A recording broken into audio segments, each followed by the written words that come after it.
Friend, स्वागत है उसका बी टू जेड में। और ये काफ़ी इंपॉर्टेंट वीडियो है क्लास 9 का ज्योग्राफी का चैप्टर 1, जिसको हमने क्लास में स्कूल में काफ़ी अच्छे से कर दिया है। अब आप सभी को क्या करना है कि इस वीडियो को आराम से आपको 1 से 2 बार अच्छा से सुनना है, और उसके बाद आप चाहें तो इसको अच्छा से नोट करके रख सकते हैं। आपके एग्जाम के लिए काफ़ी इंपॉर्टेंट है। जब भी आपका एग्जाम होगा तो इस चैप्टर से कोई ना कोई क्वेश्चन और अच्छा खासा क्वेश्चन बनना है। तो ठीक है, हम लेट नहीं करते हैं और इसको स्टार्ट करते हैं। आप लोग पहले ध्यान से 1-2 बार जरूर सुन लीजिएगा। तो ठीक है, स्थिति और विस्तार में हम लोग सबसे पहले ऑब्जेक्टिव क्वेश्चन करते हैं कि स्थिति और विस्तार के हिसाब से क्षेत्रफल की दृष्टि से भारत का विश्व में कौन सा स्थान है। तो आप लोगों को बताया गया है कि क्षेत्रफल की दृष्टि से भारत का स्थान पूरे विश्व में 7वां है। पहला स्थान पे रूस है, दूसरे पे कनाडा है, तीसरा पे अमेरिका है, चौथा पे चीन है, पाँचवां पे ब्राज़ील है, छठा पे ऑस्ट्रेलिया है और 7वां पे अपना देश भारत है। भारत के अक्षांशीय एवं देशांतरीय विस्तार में लगभग कितने डिग्री का अंतर है। तो भारत का अक्षांशीय और देशांतरीय विस्तार में लगभग 30 डिग्री का अंतर है, यानी कि 1 डिग्री बराबर 4 मिनट होता है। ये भी आपको यहाँ पर लिख दे रहे हैं कि 1 डिग्री बराबर 4 मिनट होता है। 1 डिग्री बराबर 4 मिनट होता है। भारत की मानक मध्याह्न रेखा का मान है तो 82.5 डिग्री, यानी 82.30, क्योंकि 60 मिनट में 1 डिग्री चेंज हो जाएगा। 60 मिनट में 1 घंटा चेंज हो जाता है, तो इसीलिए 82.30 हो जाएगा। भारत की स्थलीय सीमा रेखा तटीय सीमा रेखा का लगभग कितना है। तो देखिए, भारत का स्थलीय सीमा रेखा तटीय सीमा रेखा से कितना है। तो देखिए, ये जो भारत का नीचे वाला है ना, ये समुद्र वाला इलाका, ये समुद्र वाला इलाका है। और इसके बाद जो भारत का आप इधर वाला जो क्षेत्र देखते हैं, इस तरह से जो देखते हैं, तो ये ऊपर जितना है सब ये स्थल से जुड़ा हुआ है। तो जो पूछेगा कि भारत की स्थलीय सीमा रेखा तटीय सीमा रेखा का लगभग कितना है, तो तटीय सीमा जितना है ना, इसका ये 2 गुना है। कितना है? ये 2 गुना है। तो आप लिख दीजिएगा कि भारत का जो स्थलीय सीमा रेखा है तटीय सीमा रेखा का लगभग 2 गुना है। नेक्स्ट क्वेश्चन है, भारत एवं चीन के बीच सीमा रेखा का नाम क्या है। तो देखिए, 3 को आप याद रखिएगा कि भारत और चीन के बारे में बोलेगा तो भारत और चीन, तो चीन हमेशा मनमोह लेता है, तो भारत और चीन बोलेगा, भारत और चीन बोलेगा तो मैकमोहन। भारत और पाकिस्तान बोलेगा, भारत और पाक बोलेगा तो ये दोनों खतरा है, तो रेड क्लिप यार लाल से लिख देते हैं। भारत और पाकिस्तान बोलेगा तो रेड, है ना। और भारत और अफगानिस्तान बोलेगा तो डुरंड रेखा।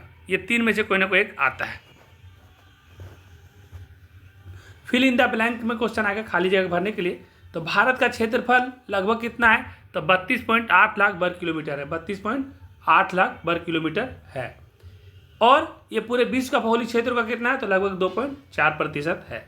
ठीक है, 32.8 लाख या 2.4%। भारत का मुख्य भूभाग, भारत का जो मुख्य भूभाग है ना, ये वाला जो ऊपर से देखते हैं हम लोग यहाँ से और यहाँ नीचे तक, है ना, ये 8.4 से लेकर के 37.6 है। ऊपर में 8.4 से लेकर के नीचे 37.6 तक है। उसके बाद पूर्वी देशांतर से, मतलब कि उत्तर अक्षांश, भारत का जो मुख्य भूभाग है 8 डिग्री 4 उत्तर से 37.6 उत्तर अक्षांश तथा 68.7 पूर्व देशांतर से 97.25 देशांतर तक। मतलब ऐसे समझ लीजिए आप लोग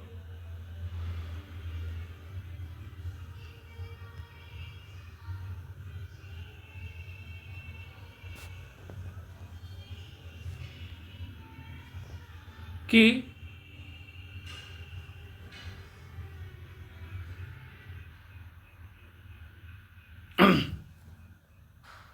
ऐसे भारत को मान लीजिए कि इस तरह से, तो ये जो ऊपर से नीचे आ रहा है ना, ये हो जाएगा 8.4 डिग्री से लेकर के 37.6 तक। कितना हो जाएगा? 37.6 तक। और इधर से जब इधर जाएगा तो ये हो जाएगा 68.7 से लेकर के 97.25 तक। ये आप अपने से समझ लीजिएगा।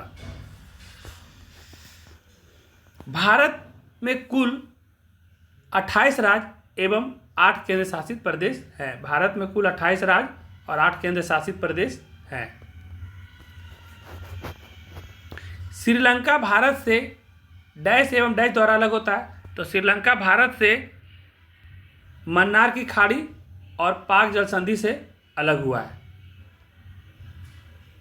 कोसी नदी को बिहार का शोक कहते हैं, जो गोसाई थान से मतलब कि हिमालय के गोसाई थान पर्वत से निकलती है। अब कुछ क्वेश्चन आएगा कि भारत का अक्षांशीय एवं देशांतरीय विस्तार लगभग समान है, किंतु भूमि पर दोनों की वास्तविक दूरी समान नहीं है। क्यों? तो आप इसको लिखना शुरू करिएगा देख देख के कि भारत का अक्षांशीय एवं देशांतरीय विस्तार दोनों लगभग समान 30 डिग्री है, किंतु भूमि पर दोनों में वास्तविक दूरी समान नहीं है। इसका कारण यह है कि पृथ्वी पर अंतर अक्षांशीय दूरी समान रहती है, किंतु अंतर देशांतरीय दूरी जैसे जैसे ध्रुव की ओर जाती है या जाते हैं तो कम होती है। तो जैसे जैसे ध्रुव की ओर जाएगा, जैसे जैसे पोल के तरफ में बढ़ता है ना, तो ये कम होते जाता है। नेक्स्ट क्वेश्चन है कि भारत के अरुणाचल प्रदेश के निवासी सौराष्ट्र के निवासियों की तुलना में सूर्योदय होने से 2 घंटा पहले ही उठ जाते हैं, ऐसा क्यों? तो आप लोग को बताए थे हम क्लास में कि देखिए हम लोग का जो भारत का मानचित्र है, इस तरह से जब हम बताते हैं ऐसे सिंपल में समझने के लिए, तो इधर जो है ना पूरब में अरुणाचल प्रदेश है, यानी कि यहाँ पे एपी है, इधर से सूरज आता है, तो यहाँ पे और यहाँ पे गुजरात है हमारा, गुजरात को सौराष्ट्र भी कहते हैं। ये दोनों में 30 डिग्री का अंतर है और 1 डिग्री बराबर 4 मिनट होता है, तो 30 डिग्री का अंतर है, यानी कि 30 चौके 120 मिनट का अंतर, यानी 2 घंटे का अंतर है। तो हम लोग लिखेंगे कि भारत में अरुणाचल प्रदेश और कच्छ के बीच स्थानीय समय 2 घंटे का अंतर है। जब अरुणाचल प्रदेश में सूर्योदय होता है उस समय कच्छ में अंधेरा रहता है और वहाँ 2 घंटे बाद सूर्योदय होता है। ऐसा दोनों में 30 डिग्री देशांतरीय विस्तार के कारण होता है। नेक्स्ट क्वेश्चन है, भारत के जम्मू कश्मीर राज्य में जाड़े की ऋतु में जहाँ लोग गर्म कपड़े में लिपटे रहते हैं, वहीं दक्षिण राज्य केरल के निवासी खुले बदन एवं लुंगी में रहते हैं, ऐसा क्यों? तो आप लोगों को क्लास में हम समझा चुके थे कि जो हम लोग का नीचे वाला दक्षिण वाला छोर है वो भूमध्य रेखा के आसपास में सर जाता है और ऊपर वाला जो है थोड़ा ऊपर रहता है, तो इसलिए ठंडा रहता है। तो इसमें लिखिए गया कि भारत का उत्तरी किनारा जम्मू कश्मीर राज्य में है तथा 37.6 डिग्री अक्षांश रेखा इसके उत्तरी किनारे से गुजरती है, अतः विषुवत रेखा से यह काफ़ी दूर है तथा सूर्य की किरणें यहाँ अत्यंत तिरछी पड़ती है। विषुवत रेखा से दूर रहने के कारण, जैसे कहने का मतलब समझिए कि अपना जो भारत इस तरह से है ना, ऐसे समझिए इधर नीचे, तो ये जो ऊपर में है ना, ऊपर जो है विषुवत रेखा से काफ़ी दूर है और ये वाला जो है विषुवत रेखा से थोड़ा नज़दीक है, तो यहाँ पे ठंडा पड़ता है। यहाँ पर क्या पड़ता है? ठंडा रहता है। यहाँ पर ठंडा रहता है, जबकि यहाँ पर गर्मी लगता है। तो इसलिए ठंडा के दिन में यहाँ ज़्यादा ठंडा लगता है जम्मू कश्मीर में, और यहाँ पर थोड़ा सा भी ठंडा नहीं लगता है। तो ये विषुवत रेखा से दूर रहने के कारण ठंडा लगता है और सूरज की किरणें वहाँ तिरछी पड़ती है। परिणामतः यहाँ सूर्य का ताप कम मिलता है जम्मू कश्मीर में और जाड़े के मौसम में अत्यधिक ठंड पड़ती है। इसके बाद भारत का दक्षिणी भाग केरल और तमिलनाडु राज्य विषुवत रेखा के काफ़ी निकट है, अतः यहाँ सूर्य की किरणें अपेक्षाकृत सीधी पड़ती है और सूर्य का ताप अधिक मिलता है। इस तरह जाड़े में जम्मू कश्मीर में पुरुष गर्म कपड़े और चादरों में लिपटे रहते हैं, वहीं केरल का किसान लुंगी पहने नंगे बदन खेती करता है। चौथा है कि भारत की तटीय सीमा रेखा काफ़ी लंबी है, क्यों? तो लिखेंगे यह तीनों ओर समुद्र से घिरा है। इसी प्रायद्वीप आकार के कारण भारत की तटीय सीमा इतनी लंबी है तथा हिंद महासागर के मध्य भाग में स्थित है।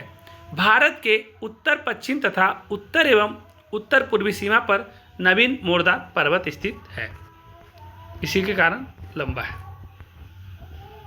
अब आपको कुछ लॉन्ग क्वेश्चन आएगा, उसमें भी शायद ज़्यादा नहीं आएगा, ये लघु उत्तरीय प्रश्न में कुछ आएगा कि भौगोलिक क्षेत्रफल की दृष्टि से भारत के बड़े सभी देशों का नाम लिखिए। तो हम पहले बता चुके थे, रूस, कनाडा, चीन, संयुक्त राज्य अमेरिका, ब्राज़ील, ऑस्ट्रेलिया, और उसके बाद 7वां देश अपना भारत है। बंगाल की खाड़ी और अरब सागर में स्थित भारत के द्वीप समूह का नाम लिखिए। तो बंगाल के खाड़ी और अरब सागर में स्थित भारत के द्वीप समूह का नाम, तो अरब सागर में लक्षद्वीप तथा बंगाल की खाड़ी में अंडमान और निकोबार द्वीप समूह स्थित है। भारत की स्थलीय सीमा रेखा को छूने वाले सभी पड़ोसी देशों का नाम लिखो। तो भारत की स्थलीय सीमा रेखा छूने वाले सभी पड़ोसी देशों के नाम, तो भारत की स्थलीय सीमा को छूने वाले सभी पड़ोसी देशों इस प्रकार है या निम्नलिखित है, जैसे पाकिस्तान, आप लोग ऐसे समझ लीजिएगा।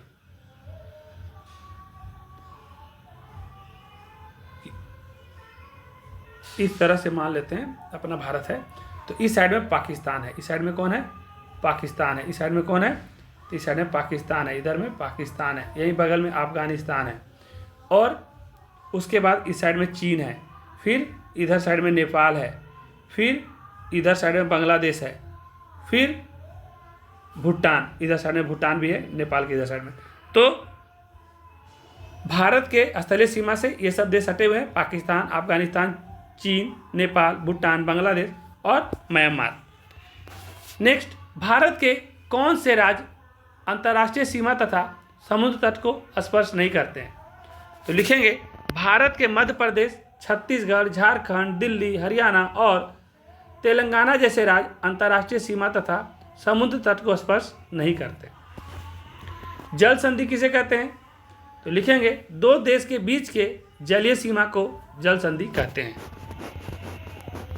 और दीर्घ उत्तरीय में एक ही क्वेश्चन है आपका, तो इसको भी अच्छा से देख लीजिए कि भारत के अक्षांशीय एवं देशांतरीय विस्तार का इसके समय पर क्या प्रभाव पड़ता है, स्पष्ट करें। तो आप लिखिएगा कि भारत का अक्षांशीय एवं देशांतरीय विस्तार दोनों लगभग समान 30 डिग्री है, किंतु भूमि पर दोनों में वास्तविक दूरी समान नहीं है। इसका कारण यह है कि पृथ्वी पर अंतर अक्षांशीय दूरी समान रहती है, किंतु अंतर्देशीय दूरी जैसे जैसे ध्रुव की ओर जाते हैं तो कम होते जाती है। भारत में अरुणाचल प्रदेश और कच्छ के बीच स्थानीय समय में 2 घंटे का अंतर है। जब अरुणाचल प्रदेश में सूर्योदय होता है उस समय कच्छ में अंधेरा रहता है और वहाँ 2 घंटे बाद सूर्योदय होता है। ऐसा दोनों में 30 डिग्री देशांतरीय विस्तार के कारण होता है। भारत की मानक देशांतर रेखा 82.5 डिग्री पूर्वी है और पूर्वी देशांतर है जो इलाहाबाद के नैनी से होकर गुजरती है। और आप लोग का जो टाइम लिया गया है ग्रीनविच में वो इंग्लैंड का शहर से लिया गया है। तो हम इस वीडियो का बड़ा नहीं करना चाहते हैं, हम चाहते हैं कि आपको शॉर्ट में ही सारा कुछ दिया जाए। और आप लोग से रिक्वेस्ट है कि अगर वीडियो अच्छा लग रहा है या फिर आपके काम का है तो आप इसको अच्छा से 1 बार 2 बार सुनिए, और जो लाइक नहीं किए हैं वो इस वीडियो को अगर अच्छा लगे तो लाइक करिए, और जो सब्सक्राइब नहीं किए सब्सक्राइब कर लीजिए। क्योंकि आप लोग का जितना भी सब्जेक्ट है, चाहे आप क्लास 9 में पढ़ते हैं, 10 में पढ़ते हैं, 11 में पढ़ते हैं, 12 में पढ़ते हैं, आप किसी भी क्लास में पढ़ते हैं, आपका सब सब्जेक्ट का वीडियो धीरे धीरे करके लाया जाएगा। आप ही लोग के लिए सारा तैयारी चल रहा है। और जैसे जैसे गर्मी का छुट्टी नज़दीक आएगा तो गर्मी का छुट्टी से हम लोग क्लास को भी बढ़ाएंगे, और उसके बाद कुछ अलग अलग टीचर्स भी रहेंगे जो अपने अपने सब्जेक्ट को पढ़ाएंगे। और तब तक हम लोग 1000 सब्सक्राइबर करेंगे तो स्मार्ट बोर्ड भी आएगा। तो ठीक है, इस वीडियो को अभी समाप्त करते हैं। धन्यवाद। और आप इसको अच्छा से बार बार 2 बार सुनिए।